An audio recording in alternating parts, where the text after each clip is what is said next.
ભૂવો કોણ હતું? ખબર નથી.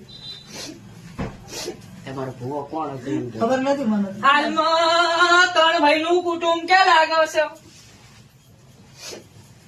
ભાઈનું કુટુંબ તમારા જે ભાઈ મારા ભાઈ છે ને મારા દેર છે. મારા દેર એક મરી ગયો. હાથી ત્રણ ભાઈ થયા ને. ત્રણ ભાઈ છે. રબારી માતા બોલો ભૂવો ઘેર નહીં આવ્યો પણ ત્રણ ભાઈનું કુટુંબ લાગે રબારી ની માતા અમે બોલો. ત્રણ ભાઈનું કુટુંબ. અને તારા બાપ દાદા ની માતા તારો હોર્દન તારો પૂર્વજ દાદો કે ભૂવો એ પૂર્વજ રખડે છે રબારી ની માતા બોલો. પૂર્વજ ની માતા લાયેલી રખડે છે. કોઈનું કામ જ નહીં, કોઈનું કરેલું નહીં, કાંઈ નહીં. ખાલી ઘરની દેવી માતા રૂઠી છે.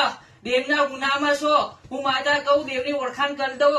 એ દેવનો બિહારી નારિયેળ જે થતું હોય એ દેવનો વ્યવહાર હાલ દો. અને બીજા દાડેથી ના ચોક નોકરી જતો ના થઈ જાય ને તો કોઈને ઢૂંઢવાનું આવે છે પણ ઢૂંઢતું નહીં.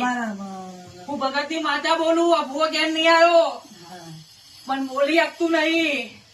શબ્દો એ ચડાવે છે, ઘોઘરે બેસી જાય છે માતા બોલવા દેતી નહીં. કેમ કે આટલા વખત હું રખડું છું.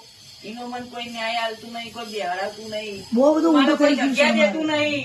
એના હેરાન થાય છે ભાઈ. આ બહુ માતા સાચું હોય તો જ મને કે બહુ તો ઘેર નહીં આવ્યો પણ હું માતા તારા ઘરે ઓટો મારીને આવીશું. મારો એકમાં શબ્દ ખોટો પરંતુ મને મારા શબ્દ પાછા દેજે. એવું રબારી ની માતા બોલું, રોઈની જેહર બોલું.